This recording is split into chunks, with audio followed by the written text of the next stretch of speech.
Bom, essa é a minha sequência de apresentação, tá? Eu vou fazer uma breve introdução, né, responder o que são os descritores moleculares, né, para que eles servem, como é que eles são usados. Eu vou falar um pouco sobre a geração dos descritores moleculares, como eles são produzidos, né, como a gente gera os valores dos descritores. Eu vou mostrar como é que tipicamente é feito um estudo envolvendo descritores moleculares, como é que eles são aplicados, né. Eu vou comentar sobre 3 aplicações. Vou comentar, na verdade, sobre 3 artigos, né, considero aqui aplicações, né, de estudos envolvendo descritores moleculares, e por fim eu vou mostrar uma bibliografia, né, as fontes de informação e biografias mais interessantes, né, não necessariamente são as melhores, né, mas estão entre as melhores bibliografias sobre esse assunto. Bom, então, começando, né, o que são os descritores moleculares? Né? Uma definição é que os descritores moleculares são resultado de um processamento lógico-matemático, né, ou seja, um algoritmo, que representa a informação química e estrutural por meio de um valor numérico útil. Né? Eles também são um resultado obtido a partir de experimentos padronizados. Né? Os descritores moleculares eles são uma ferramenta, né, que é muito comum de ser utilizada dentro da grande área da quimioinformática. Né? E eles respondem justamente essa pergunta, né, de como é que você pode representar a informação química de uma forma quantitativa. Né? Como é que você pode, a partir da informação estrutural de diferentes moléculas, como é que você pode representar isso na forma de uma informação quantitativa e numérica. Né? Os descritores moleculares eles atendem, né, a essa questão, certo?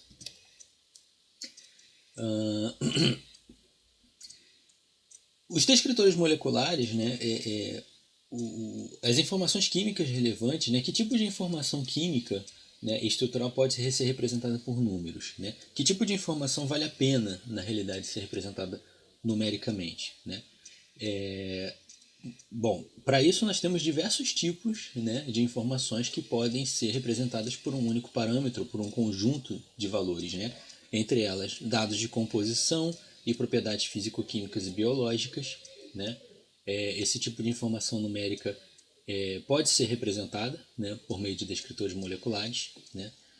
A forma como átomos estão dispostos, conectados na molécula, tipos de ligação, né, é um outro tipo de informação oriundo da estrutura, né, que caracteriza a estrutura química. Né?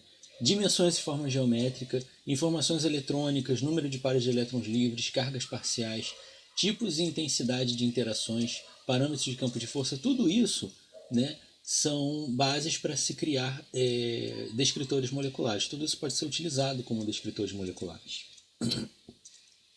Bom, aqui eu mostro uma classificação, uma das possíveis classificações de alguns tipos de descritores moleculares que existem. Né? Uma primeira seriam as próprias propriedades físicas, né? Elas já são certas propriedades físicas são consideradas descritores moleculares. Né? Normalmente são propriedades físicas de substâncias puras. Né? Então, o índice de refração, momento dipolar, esse tipo de informação que normalmente é obtido experimentalmente pode ser utilizado como um descritor molecular. Né? Embora seja uma propriedade física que você tenha que medir experimentalmente, ela pode ser utilizada como uma propriedade que diferencia, né, entre substâncias diferentes. Existem uma classe dos descritores moleculares chamados constitucionais, né, que estão ali ligados à constituição da molécula, em termos de tipo de átomos, por exemplo. Né. Um deles é bem conhecido, a própria massa molar, é um tipo de descritor constitucional. Outros tipos são o número de carbonos, número de ligação duplas, ou seja, descritores tão simples que, né, eles na verdade resolvem problemas de contagem. Né? Vai ser número de carbonos, número de oxigênios, número de hidrogênios. Tudo isso, embora seja uma informação muito simples, ela pode ser muito valiosa. Né? Ela pode ser utilizada como um descritor molecular. Existem outros descritores que são os topológicos, né, que eles estão mais relacionados à forma como os diferentes átomos se ligam. Né? Então, 2 deles que eu vou comentar mais para frente são o índice de Wiener e o índice de conectividade da molécula. Existem os descritores geométricos, né, que caracterizam formas e tamanho da molécula. Então, temos o raio de giração, a excentricidade geométrica, que é um parâmetro que mede o quão diferente a forma da molécula é de uma esfera. Existem existem descritores que são chamados eletrônicos e eletrostáticos, eles estão mais relacionados às interações que uma molécula é capaz de fazer, né? Ao potencial de interação, né? Entre eles está justamente os parâmetros parciais de solubilidade, né? Os famosos parâmetros parciais de solubilidade, os parâmetros de Hansen, por exemplo. Né? Outro tipo de informação são as cargas parciais. Né? E existem também descritores mecânico-quânticos, né? Em que você tem que lançar a mão de alguns algoritmos mecânico-quânticos para poder gerar essas informações. Então, por exemplo, energia de orbitais, polarizabilidade, potencial de ionização. Né? Tudo isso pode ser representado numericamente e são descritores moleculares. Aqui eu vou dar alguns exemplos, né? Então, por exemplo, aqui são coisas muito simples, né? Propriedades físicas e descritores constitucionais. Né? Com propriedades físicas tem um momento dipolar e índice de refração, né? Que para uma série homóloga de álcools, né? Partindo de metanol indo até butanol. Né? Como a gente pode observar, são números simples que caracterizam, né? Esse tipo de informação. Podem ser utilizados para caracterizar, por exemplo, a polaridade da molécula. Né?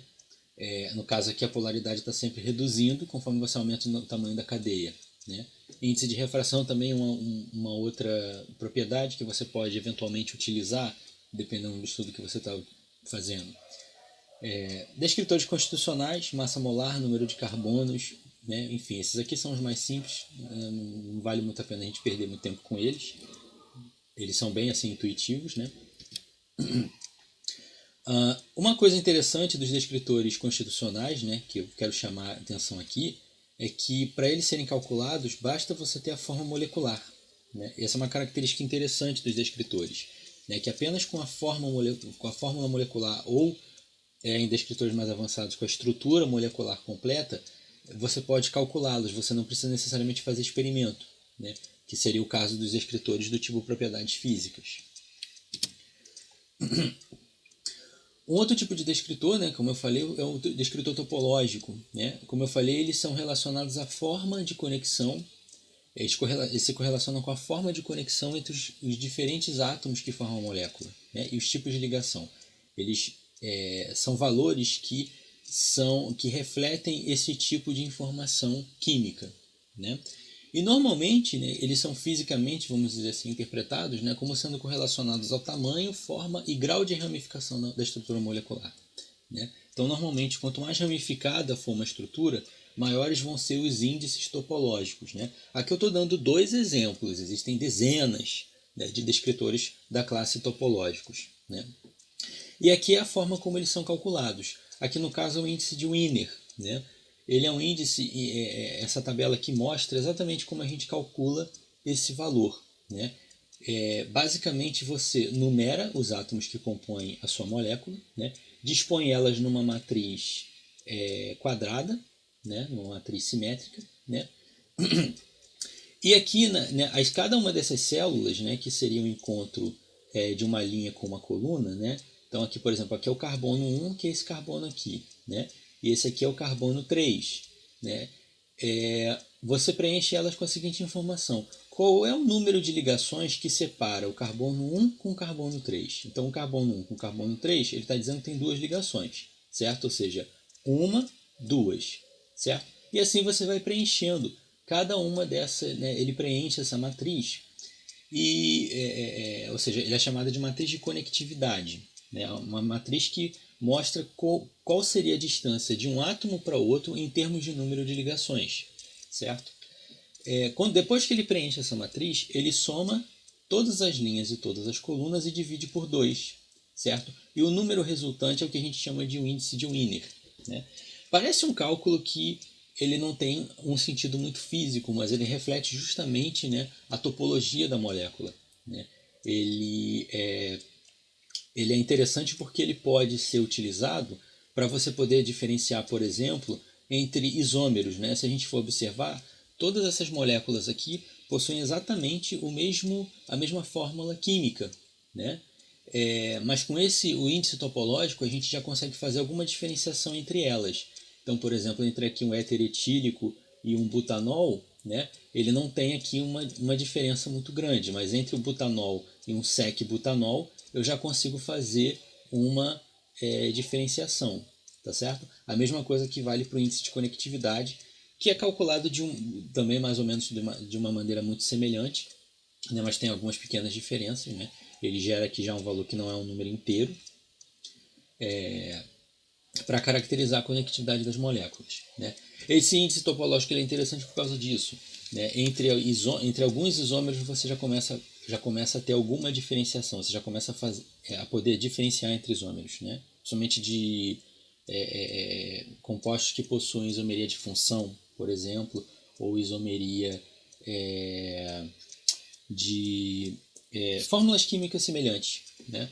Coisa que você não iria conseguir fazer com os descritores constitucionais. Né? Eles acabariam gerando a mesma forma, mesma massa molar, o mesmo número de carbonos, enfim. Os descritores geométricos, né, que já são outro nível de descrição, né, eles costumam ser gerados a partir da informação 2D ou 3D da molécula. Né? Para certos descritores você precisa da informação tridimensional, ou seja, você precisa de um arquivo que mostre, né, exatamente quais são as posições dos átomos no espaço e as distâncias entre eles, né, para você poder calcular.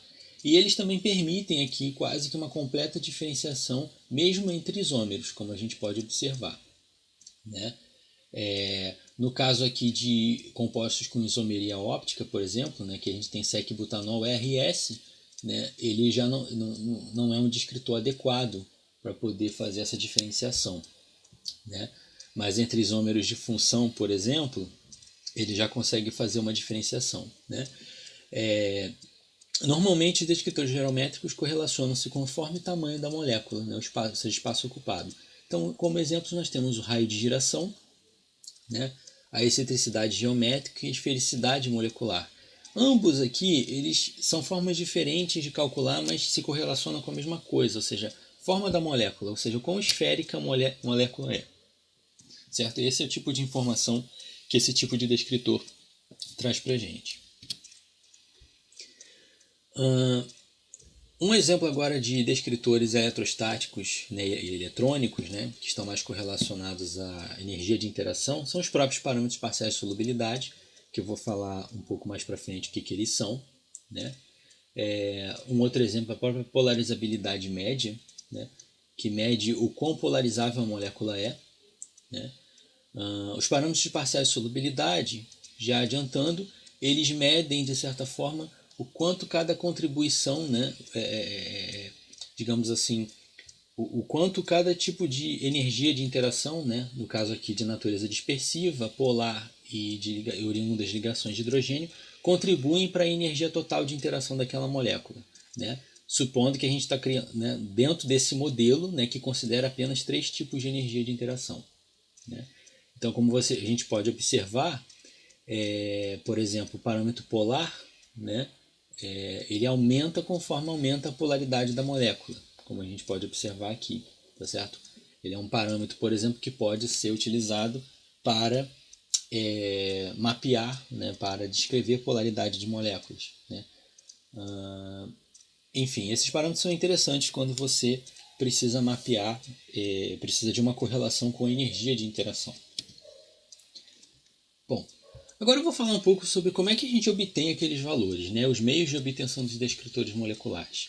Bom, há 2 formas principais, eu vou destacar uma. Né? Uma delas é com bases de dados em que você tem esses descritores pré-calculados, certo? Essas bases de dados podem ser obtidas inclusive comercialmente. Né? Existem algumas empresas que fornecem bases de dados com várias propriedades físico-químicas de uma série de substâncias, inclusive alguns descritores moleculares pré-calculados. Né? E no caso eu vou destacar aqui o cálculo via software, né? Que alguns softwares que a gente pode utilizar. Primeiro, que informação que você precisa para poder gerar descritores moleculares? Né? Como eu falei, grande parte dos descritores moleculares eles são gerados a partir da estrutura química. Então você precisa de alguma forma, de algum método de codificar, né, a estrutura molecular de uma forma que o computador entenda, que os programas entendam. Normalmente se utiliza um arquivo de dados, né, ou seja, é um tipo de arquivo que contém toda a informação da estrutura química. Ou seja, quais são os tipos de átomos, quais são os tipos de ligações, quais são as posições dos átomos no espaço ou no plano, se você estiver trabalhando com arquivo 2D, certo? Quais são os tipos de ligações, né, como elas estão interligadas, seja informação topológica da molécula, tudo isso está codificado em arquivos geralmente no formato SDF, né, ou arquivo.mol, que são os formatos mais comuns, né. Uma outra maneira é você usar uma notação linear, né. Aqui temos, por exemplo, em NCHL, né, que é justamente a forma de você, é uma notação linear para esse tipo de molécula aqui, que é uma estearina, né. Essa aqui é uma forma recomendada pela IUPAC. Alguns programas aceitam esse tipo de informação como dado de entrada. O outro que é bastante conhecido é o SMILES, né? Que é também uma notação linear para a estrutura da molécula. Enfim, cada uma delas tem uma regra, né? Tem um algoritmo que permite você gerar a estrutura correta, né? A notação correta para cada tipo de estrutura, né? Uma boa fonte de todos esses três tipos de informação aqui você pode obter no PubChain, que é uma base de dados de certa forma aberta, né? Você pode consultar da sua conexão residencial da internet, certo? Sem problemas nenhum. E lá você vai encontrar várias moléculas catalogadas, inclusive os próprios arquivos SDF, né, das estruturas, e essas duas formas de informação, que normalmente são as formas aceitas como input de dados. Bom, dado que eu tenho alguma dessas informações, basta eu alimentá-las diretamente ao meu software, certo? E o que esse software vai fazer normalmente é liberar uma tabela de dados contendo para cada uma das moléculas que você está interessado os respectivos descritores moleculares, né, e os respectivos valores que você selecionou, né? Os softwares que eu vou mostrar, eles são tão simples quanto, né, eles têm exatamente essas etapas que parecem algo muito simplório, mas realmente é algo muito simples de ser obtido, né? Os softwares que eu vou mostrar são softwares que têm, né, interface gráfica, então eles são basicamente isso, né? Você seleciona um arquivo, seleciona os descritores, clica para ele rodar os cálculos e ele geralmente libera para você uma planilha com esses valores, né? Os cálculos geralmente não são demorados, enfim, é algo bastante simples de ser utilizado. Um primeiro é o Paddle Descriptors, né? É um software para cálculos de descritores que utiliza como input arquivos SDF, libera um arquivo tipo CSV, né? Arquivo separado por vírgula, né? E é um software livre, né? E standalone, ou seja, você não precisa instalá-lo, basta você baixar e utilizá-lo. Aqui tem uma amostra, né, de interfaces dele, né? Ele permite você calcular descritores 1D, 2D e descritores 3D, tá certo? Ou seja, descritores que você precisa ter o arquivo tridimensional, o arquivo 3D da molécula para você conseguir fazer cálculos corretamente. Um outro software também bastante utilizado e citado na literatura é o Bioclipse, né? Ele, na verdade, é uma interface de quimioinformática, então a geração de descritores é apenas uma tarefa que ele é capaz de fazer, certo? Ele faz tanto a geração de descritores quanto também te oferece ali algum ferramental para fazer uma análise que é SAR, que eu vou mostrar mais tarde o que é, né? Uma análise que é SAR básica. Ele tem praticamente os mesmos descritores que o Paddle, sendo que o Paddle tem mais descritores do que o Bioclipse, né? Ele utiliza exclusivamente arquivos SDF como input, certo? E como output ele tem uma tabela de dados exportável, né? Ele te libera aqui na interface dele uma tabela de dados que você pode visualizar e fazer pré-análises, né, dos valores dos descritores. Também é um software livre em formato standalone. Basta você baixar o software adequado para a sua arquitetura de PC, que você consegue rodá-lo sem ter que instalá-lo, né? Aqui é, por exemplo, uma tela que mostra os tipos, as classes de descritores que ele possui, né? E aqui, por exemplo, né, a forma como os valores dos descritores aparecem, né? Para, por exemplo, aqui água e butanol, né? Dessa tabela aqui eu posso conseguir exportar ela e trabalhar ela no Excel, né, fazer gráficos, enfim, trabalhá-la num ambiente mais amigável para análise de dados, né? Um outro software que também gera descritores moleculares é o próprio HSPIP, né, que é o conhecido software do Hansen, né, que permite o chamado cálculo dos parâmetros de solubilidade, né? E aqui pode ser interessante eu falar um pouco sobre o que são esses parâmetros de solubilidade, dado que a gente usa bastante eles, né? Os parâmetros de solubilidade eles são utilizados principalmente para prever de uma forma qualitativa a solubilidade de substâncias, né?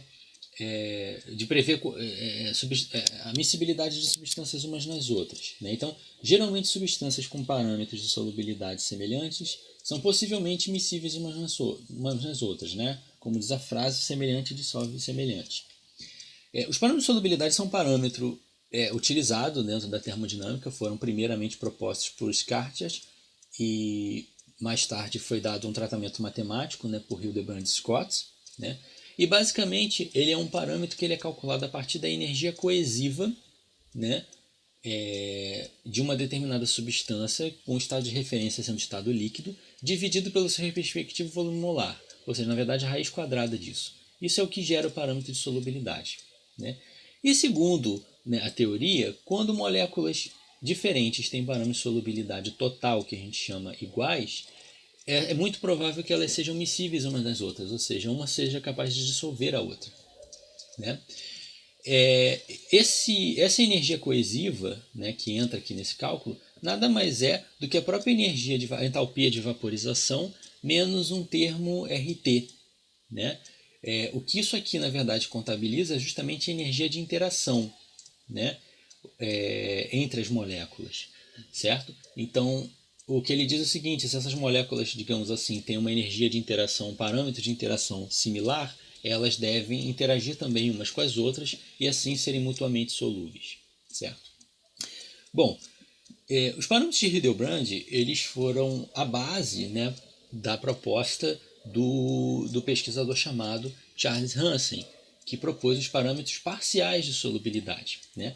Por quê?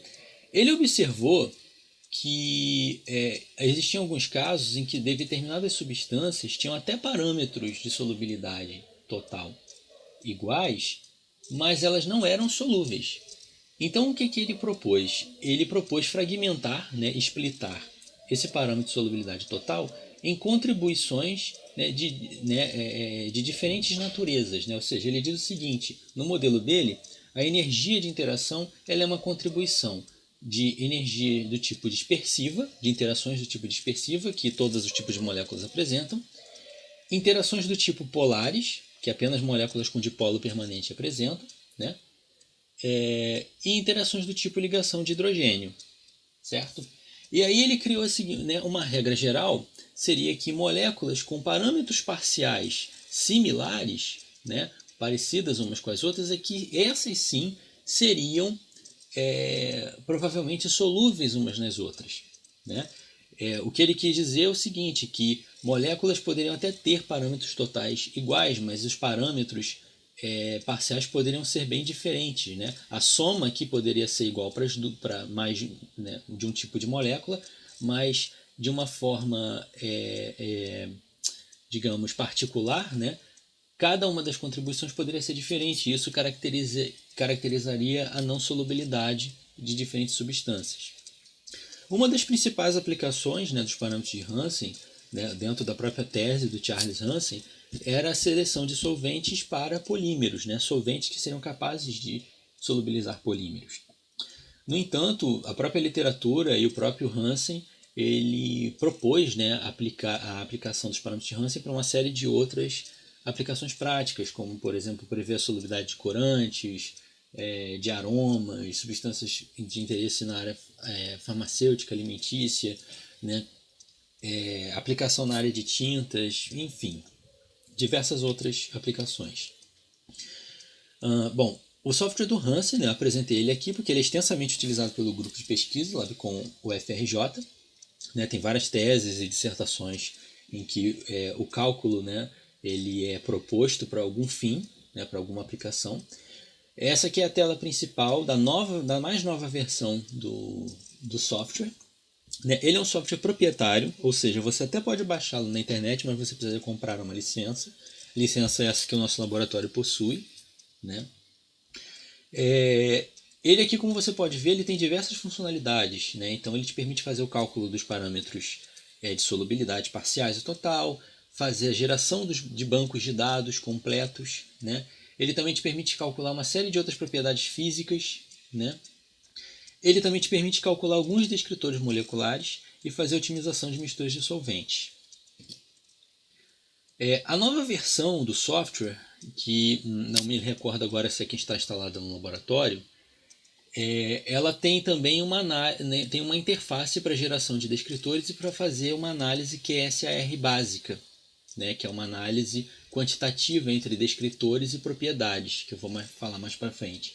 E os descritores que ele permite a gente calcular são a ovalidade, né, ou globularidade, que é uma medida de quão esférica a molécula é, área molecular projetada, índice de simetria, índice de conectividade molecular, entre outros descritores, certo? Essa aqui seria justamente a interface para fazer cálculos do tipo QSAR, né, para trabalhar com descritores moleculares. Essa é uma função que nas versões antigas não havia essa função, né? Isso aqui reflete uma evolução do software, né? Porque os parâmetros de solubilidade, hoje em dia eles podem ser calculados por meio apenas da estrutura molecular, eles são calculados por meio de um método de contribuição de grupos, né? Cada agrupamento da molécula contribui, né, para a constituição de cada parâmetro parcial, né? E apenas com a estrutura molecular você pode obtê-los, certo? Isso caracteriza eles como um descritor molecular. Você pode obter ali números bem específicos para cada tipo de substância. Bom, estudos envolvendo descritores moleculares. Como é que eles são aplicados, né? Normalmente, se você for pesquisar na literatura, você vai ver essas duas siglas, né? QSAR e QSPR, que elas significam literalmente a relação quantitativa entre estrutura e atividade, no caso de QSAR, ou o estudo da relação quantitativa entre estrutura e propriedade. Propriedade essa, o que? Uma propriedade física, uma propriedade química, né? E atividade, né, podendo ser uma atividade biológica, uma atividade farmacológica, né? Na realidade, o pessoal da área farmacêutica, né, que estuda a atividade de inibição enzimática, a atividade toxicológica, né, que faz estudos de toxicologia e estudos farmacológicos, utilizam muito modelos, fazem muitos estudos de QSAR, né, buscando correlacionar a atividade apresentada no sistema biológico com a estrutura molecular, por meio dos descritores moleculares, certo? Então, esses estudos, na realidade, eles permitem a gente elaborar modelos quantitativos que correlacionem a atividade, por exemplo, atividade biológica, ou propriedade físico-química, né, com características da estrutura química, representadas pelos descritores moleculares. Bom, uma das primeiras proposições, né, de um estudo de QSPR, no caso, foi feito por Edmund Mills, em 1884, em que ele buscou correlacionar a temperatura de fusão e de ebulição de uma série de substâncias orgânicas, né? Ele conseguiu correlacionar isso com o número de grupamentos CH2 que essas substâncias possuíam. E aí ele encontrou essa equação aqui, uma equação não linear, né? A gente vai ver modelos um pouco mais simples, né? Ele começou fazendo um estudo mais, né, utilizando um modelo bem mais complexo, vamos dizer assim, né? um modelo não linear, né? E basicamente foi isso que ele propôs, né? Foi um dos primeiros estudos em que a gente pode considerar que já é um tipo de QSPR, né? Em que ele buscava avaliar a relação entre propriedade exibida pela substância, uma propriedade mensurável, medida experimentalmente, com uma propriedade que a gente, somente conhecendo a estrutura, a gente pode quantificar ela, certo? Bom, aqui na verdade são alguns exemplos, né, de como é que aparecem, né, os estudos de QSPR, né? Então normalmente, né, aparece desse tipo, né, estudos de QSPR, por exemplo, para absorção máxima, estudo da absorção máxima de corantes azobenzenos, né, ou a predição dos tempos de retenção em cromatografia líquida, baseada em estudos de QSPR, né? Você também tem esse tipo de estudo sendo feito para atividade enzimática, para modelagem também de cromatografia, né? Enfim, é basicamente assim que eles aparecem nos artigos, né? E tem sido bastante utilizado aí, bastante estudado nos últimos anos. Aqui eu vou apresentar para vocês um esquema simplificado, né, de como é que é a sequência de estudos, né, como é que é a sequência de etapas, né, que envolvem um estudo de QSAR e QSPR. Né? Basicamente envolve a elaboração de um banco de dados, né, uma análise prévia, né, para fazer uma redução desse banco de dados, principalmente com relação aos descritores moleculares, estudos de correlação buscando identificar ali uma função, né, que correlacione bem os descritores com a sua propriedade, e por fim, na verdade essas duas coisas aqui acontecem de uma forma mais acoplada, né, mas se faz um estudo de predição, né, que é para você fazer justamente a validação do seu modelo. Então, começando, né, a formação do banco de dados. O que é o banco de dados? Para fazer um estudo QSR e QSPR, né, que é basicamente um estudo de modelagem, eu primeiro preciso de valores para a minha propriedade que eu estou estudando. Né, então, eu preciso coletar valores para aquela determinada propriedade ou medir, né, se eu não tiver isso disponível. Normalmente, algumas fontes, né, de dados experimentais são justamente handbooks, né, de propriedades. Aqui eu cito do Younes e do Pooling-Prausnitz, né? Algumas bases de dados, né, como por exemplo o PubChain, o ChemSpider, a Dekema, né, possuem aqui também disponível várias propriedades de dados experimentais que você pode utilizar previamente. Como eu falei, se você não, dependendo do dado experimental, pode ser que ele não esteja mapeado para nenhum tipo de molécula, né, ou então está mapeado para moléculas que não te interessam. Então você vai ter que gerar esses dados experimentais, certo?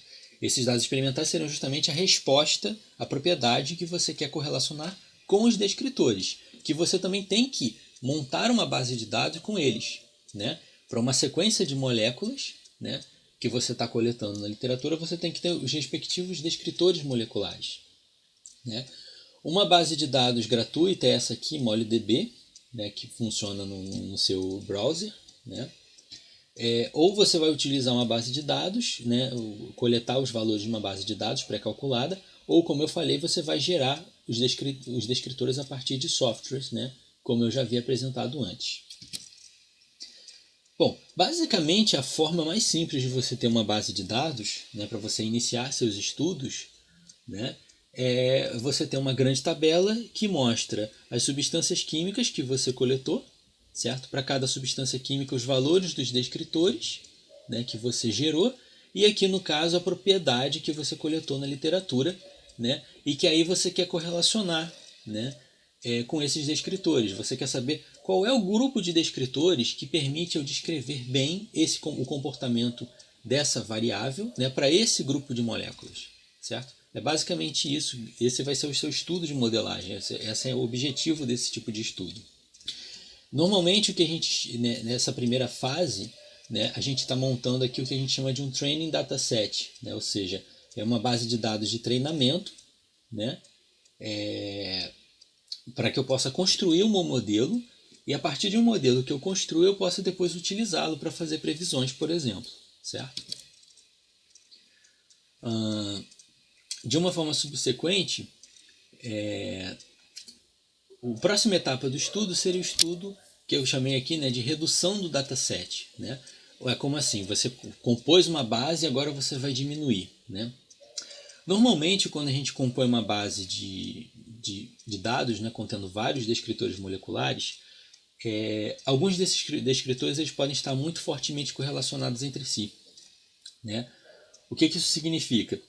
Significa que a informação de um está refletida no outro, então não faz sentido você utilizar 2 ou 3 descritores moleculares que estejam muito correlacionados entre si. Faz sentido você usar somente um e o outro você retirar. E como é que você consegue descobrir isso? Fazendo análise de correlação, né? Que pode ser simplesmente uma análise feita por uma matriz de correlação, como é esse exemplo aqui, né, que mostra o quão correlacionado um descritor está com o outro, né?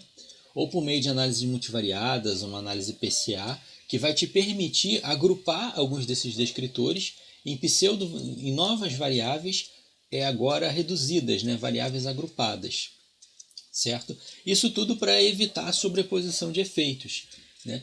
Essa redução do dataset ela é necessária justamente para você enxugar o seu dataset e ficar com descritores que sejam mais relevantes, sejam mais significativos para a sua análise, certo? Senão você fica com modelos muito grandes e pouco significativos, tá ok? Bom, basicamente, né, voltando aqui na nossa tabela, essa etapa da redução do dataset, digamos assim, ela me levaria a fazer o seguinte: eu detectei aqui que nesse conjunto de descritores moleculares que eu gerei, né, esses 4 descritores aqui, DPSA, Total Surface, polarizabilidade, momentos de polar, estão muito correlacionados entre si, né, e estão muito correlacionados com um outro descritor aqui qualquer, certo? Que para o meu estudo vale mais a pena manter esse outro descritor e excluir esses descritores aqui selecionados por estarem excessivamente correlacionados, né? O, a resposta deles, o efeito deles está refletido em algum outro descritor aqui, certo? Que pode ser mais conveniente de ser utilizado do que esses. Então, basicamente, o que essa etapa faz é fazermos uma exclusão. Né? Essa etapa serve justamente para fazermos uma redução de dataset. Próxima etapa, com um dataset menor de dados, né, com um dataset mais enxuto, a gente pode passar para os estudos de regressão, né, que consiste efetivamente num estudo de modelagem, né, em que a gente vai propor um modelo desse tipo aqui, né, por exemplo, um modelo correlacionando, né, aqui, por exemplo, o tempo de retenção de uma determinada substância com diferentes descritores moleculares que caracterizam a estrutura molecular dessas substâncias, certo? Então, basicamente, a resposta, o tipo de modelo que a gente vai obter, né, se for um modelo, pode ser um modelo linear, como está aqui mostrado, ou um modelo não linear, né? Nessa etapa é comum também fazermos análise estatística para verificar, né, a significância do modelo. Então, todos aqueles testes que a gente viu, né, o próprio teste F, teste T para a significância dos parâmetros, né, análise de correlação, coeficiente de correlação, toda aquela estatística utilizada para regressão, ela vale aqui também, certo? Nessa etapa também é interessante que conforme a gente vai compondo o modelo, que a gente faça a interpretação física dele, né? Ou seja, esse modelo ele é um amontoado de variáveis que não tem significado físico nenhum e que aí eu não consigo nem explicar o meu fenômeno, né? Ou não, ou ele tem uma significância, né? Eu consigo explicar fisicamente o porquê do meu fenômeno se comportar, né? Ter uma correlação positiva com uma dada variável, uma correlação negativa com outra variável. Essa aqui é a interpretação física e isso é muito valorizado na literatura, né? Você conseguir extrair esses insights a respeito do fenômeno, certo?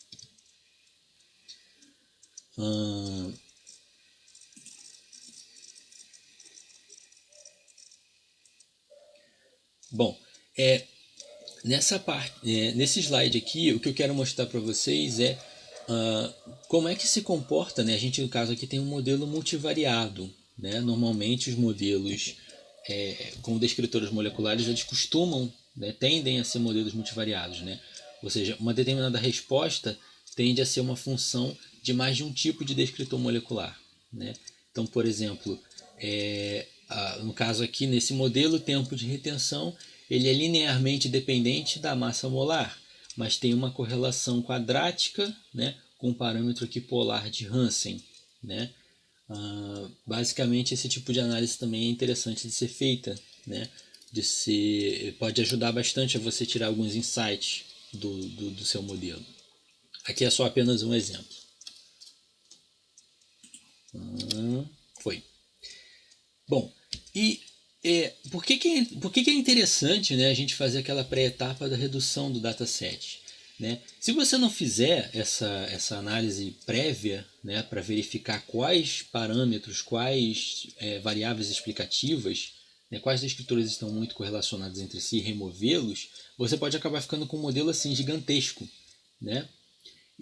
Ou seja, um modelo denso com possível redundância de variáveis, sobreposição de efeitos, né? Ou seja, você vai ter mais de uma variável aqui que tem o mesmo comportamento, né?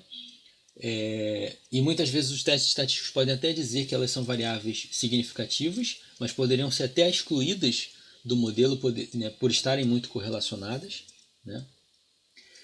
Um modelo assim muito grande ele é de difícil aplicação, né? Porque você precisa gerar os valores, né? Quando você for aplicar para fazer previsões, você tem que gerar para uma nova molécula todos os valores desses descritores aqui antes de usá-lo, né? E também ele dificulta a interpretação física, né? Fica difícil de você tirar algum insight físico sobre o fenômeno que você está mapeando, o comportamento da propriedade que você está mapeando, né? E correlacioná-lo com a estrutura molecular. Bom, uma última etapa, né, que consiste o que eu chamei aqui de predição, né, que consiste basicamente em você comparar a resposta predita com a experimental, né? Normalmente, essa é uma etapa de validação, né, que pode ser uma validação interna ou externa, né? Existem duas classes de validação. Validação aqui não é para a gente confundir com validação de metodologia. Tá? As figuras de retórica usadas em validação de metodologia, elas são umas e são completamente diferentes daquelas que a gente usa aqui, né? dos indicadores que a gente usa aqui. Né? No caso de uma validação externa, né, a gente precisa compor. Normalmente o que se faz é compor um dataset de validação, ou seja, para criar o meu modelo na etapa de correlação, eu precisei compor um dataset, né, inicial, que a gente chama de fitting dataset ou dataset de treinamento. Né? Ou seja, para várias moléculas eu ter as propriedades, os valores das propriedades e os valores dos descritores. Certo? Para o meu dataset de validação, eu vou usar outras moléculas que não estavam inicialmente aqui, certo? Né? E aí o que eu vou tentar fazer? Eu vou usar o modelo que eu criei a partir dessas moléculas para poder prever a propriedade, né, exibida por essas moléculas, dado que eu tenha os valores dos descritores delas. Certo? E aí eu vou comparar com o valor experimental, né, da propriedade que me interessa dessas moléculas aqui. Certo? Isso é o que a gente chama de fazer uma validação externa. Certo? Uma coisa interessante é que, como a gente pode observar, no meu caso aqui suposto, né, o meu dataset de treinamento ele é formado só por álcools. Né? Quando eu for compor o meu dataset de validação, isso impõe algumas restrições. Tá? O meu modelo provavelmente vai ficar restrito e válido somente para álcools. Tá? Isso depende muito do tipo de das substâncias que você usa, né? E da variedade. Existem modelos que são gerais, servem para qualquer tipo de molécula. Né? E existem modelos mais específicos. Então eu tenho que respeitar as restrições do meu modelo quando eu for fazer a minha validação, senão não vai funcionar. Tá certo? Bom, normalmente, né, a capacidade de predição do meu modelo, a preditibilidade dele, será maior com dados, né, quando eu tenho valores de descritores dentro da minha faixa de ajuste. Tá certo?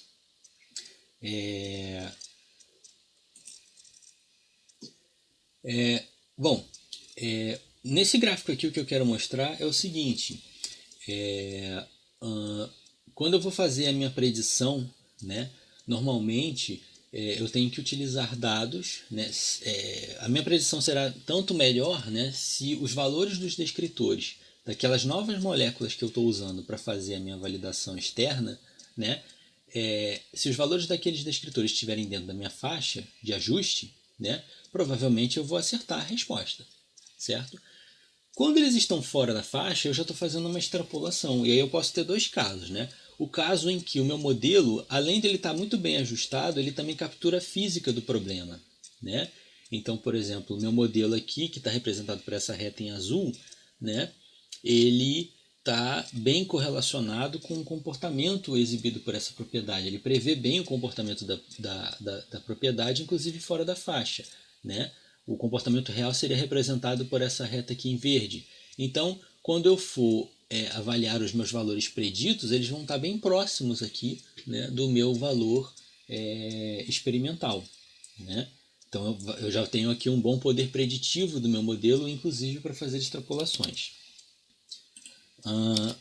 Uma outra situação, né, é quando eu tenho o meu modelo está muito bem ajustado na minha região de treinamento, né, mas o comportamento fora dessa região de treinamento, o meu comportamento ele já muda, né, ou seja, o meu modelo está muito bem ajustado para cá, mas quando ele vai fazer uma extrapolação de comportamento, ele diz que o comportamento é linear quando não é linear, certo? Quando eu tenho um outro comportamento aqui. Então, obviamente, os meus dados preditos Para alguns valores até pode ficar bem similares, mas para outros eu já vou ter aqui valores de resíduos, né, valores de erros bastante altos, né. Normalmente se utilizam dois para uma validação, né, do modelo, né, a gente faz uma para validação interna, como a gente chama, a gente utiliza um coeficiente de correlação, a gente calcula uma espécie de coeficiente de correlação, né, um R ao quadrado, chamado de coeficiente de correlação de validação cruzada, né, em que o valor aceito acima de 0,7 já é suficiente, né? E para o caso de uma validação cruzada externa, né, como a gente chama, né, utilizando dados que não foram utilizados no dataset de treinamento, o símbolo utilizado é Q quadrado, né, e o valor aceito normalmente é maior ou igual a 0,6. Bom, aqui eu vou apresentar para vocês algumas aplicações, né? 3 artigos especificamente, não vou apresentar tudo, né? Não vou apresentar tudo, vou apresentar apenas uma parte, né? Digamos assim, os finalmente de cada um desse artigo, né? Nesse primeiro artigo aqui, o objetivo dele era fazer a previsão de propriedades de azocorantes, né? Ou seja, ele queria fazer um estudo do tipo QSPR, em que ele queria fazer a predição do comprimento de onda máximo de absorção, né, exibido por cada um desses azobenzenos, né, que são azocorantes que têm essa estrutura básica aqui, certo? Para isso, ele levantou na literatura os dados experimentais, né, da absorção máxima de 191 tipos de corantes diferentes. E aí, desses 191, ele utilizou 150 para o treinamento, né, para formar o dataset de treinamento, e 41 para formar o dataset de validação, certo? As estruturas químicas, né, ele desenhou e otimizou elas com o software Hyperchain, né? E utilizando o software Dragon, ele gerou 1.664 descritores moleculares, os quais ele fez uma análise de redundância, né, eliminou aqueles que eram extremamente redundantes e ficou com 840, né? Na modelagem dele, né, os testes estatísticos, né, de significância, né, principalmente o teste estatístico de significância dos parâmetros, mostraram que apenas 7 descritores desses 840 eram relevantes para poder descrever esse comportamento com um bom poder descritivo, né? Então aqui a gente vê um extrato do artigo que mostra os dados experimentais que ele obteve, né, e os respectivos valores calculados. Você observa que sempre tem alguns resíduos para alguns, né, relativamente altos para alguns pontos, né? E esse aqui é o modelo final, né? Essa aqui seria a propriedade que ele está explorando, que é o lambda máximo, né, o comprimento de onda de máxima absorvância de cada um desses corantes, e aqui diversos tipos de descritores moleculares que ele utilizou. Aqui, né, a parte qualitativa, né, melhor, a qualidade do ajuste, né? Aqui é o R ao quadrado do modelo dele, um modelo linear, né, uma combinação linear de variáveis explicativas. Aqui é o coeficiente de correlação de validação interna, aqui o coeficiente de correlação de validação externa. Como a gente pode observar, né, acima dos valores normalmente tidos como adequados, então o modelo está relativamente adequado, né? Como eu falei, 7 descritores são estatisticamente significativos, né? E ele fez uma interpretação, né, de que azobenzenos, estruturas moleculares com grandes volumes moleculares, grandes pesos moleculares e alto grau de ramificação tendem a apresentar maiores valores de lambda máximo, né? Essa foi a interpretação que ele fez. Esse estudo é interessante porque ele correlaciona uma propriedade espectroscópica, né, que é uma medida espectroscópica, né, que é um lambda máximo, com a estrutura por meio de um modelo relativamente simples, né? Esse é um estudo bastante interessante. No segundo estudo, né, tem aqui a correlação, né, ele fez uma correlação para parâmetros de polaridade de diferentes substâncias, né? Esse estudo aqui é um estudo que ele aplicou justamente para modelar, né, de certa forma, criar um modelo preditivo que ele pode ser utilizado para prever os tempos de retenção, né, o fator de retenção no caso, né, e consequentemente os tempos de retenção de determinadas substâncias numa coluna cromatográfica, certo? Essa é a aplicação desse tipo de modelo. Como é que ele fez isso, né? ele utilizou a chamada teoria linear da energia de solvatação, né? Que é uma teoria que diz o seguinte, que o fator de retenção, o qual pode ser calculado a partir do tempo de retenção, ele está correlacionado a parâmetros de polaridade, né, da coluna, do solvente e do analito, né, da substância de interesse, que é representada aqui por esse Pzinho, certo? Normalmente esses valores são obtidos experimentalmente, né, e o que ele queria fazer era correlacionar esse parâmetro com as propriedades moleculares, né? Ou seja, ele queria obter justamente esse modelo aqui, que foi o melhor modelo que ele obteve, né, para descrever esse parâmetro, né, a partir das propriedades moleculares, né, das propriedades oriundas da estrutura, né. Com esse modelo ele pode fazer o inverso, ou seja, ele pode calcular, né, conhecendo a estrutura, ele calcula o valor de P, calculando o valor de P, tendo as propriedades aqui do solvente da fase estacionária, normalmente obtidas na literatura, ele consegue calcular o tempo de retenção, certo? Nesse estudo, ele explorou 233 compostos, né, entre compostos aromáticos, alcanos, álcools e outros alifáticos, certo? Ele utilizou o software Codessa e ele gerou 600 descritores moleculares, né? Que no final das contas, a análise de regressão dele mostrou que apenas esses descritores eram significativos, né? E aqui são os dados de qualidade do modelo dele, né? Um R² ajustado e um R² de validação cruzada. A gente pode observar que os dados estão bem pouco dispersos, né? Aqui na comparação entre o valor experimental e calculado, né? Os valores estão bem próximos daquela reta de 45 graus, ou seja, bem próximos dos valores, né? Os calculados bem próximos dos experimentais. E por fim, tem esse artigo aqui, né, que estudou a correlação entre a atividade exibida por lipases, né, e características da estrutura molecular de diferentes SMAGs, EZAGs e TAGs. Né? Ou seja, o que ele queria saber era o seguinte, ele tinha diferentes lipases e ele queria obter um modelo para a atividade dessa lipase frente aos substratos, diferentes moléculas, né, que seriam substratos dessa enzima, né? Ele queria correlacionar a atividade exibida pela enzima para cada um desses substratos baseado nas propriedades moleculares desses substratos, né, baseados nos descritores. Esse estudo é interessante porque a gente observa que ele utilizou bem menos compostos. Ele utilizou apenas 17 compostos, né, que são esses substratos para lipases. Justamente são esses ésteres metílicos, etílicos e TAGs, né, aos quais ele mediu experimentalmente, ele mesmo fez a medição experimental das atividades, né, exibida para os padrões, né, para as substâncias puras, né, cada uma desses 17 compostos na forma de substâncias puras, certo? Ou seja, foi um estudo controlado, né? Em seguida, ele gerou, né, as estruturas moleculares de cada uma dessas substâncias pelo ChemBioDraw, né? E gerou os descritores moleculares com o software Discovery Studio, né? E aqui ele utilizou um algoritmo genérico para poder chegar a esses modelos numéricos, certo? Esse algoritmo genético, gente, não tem nada a ver com genética de biologia, tá?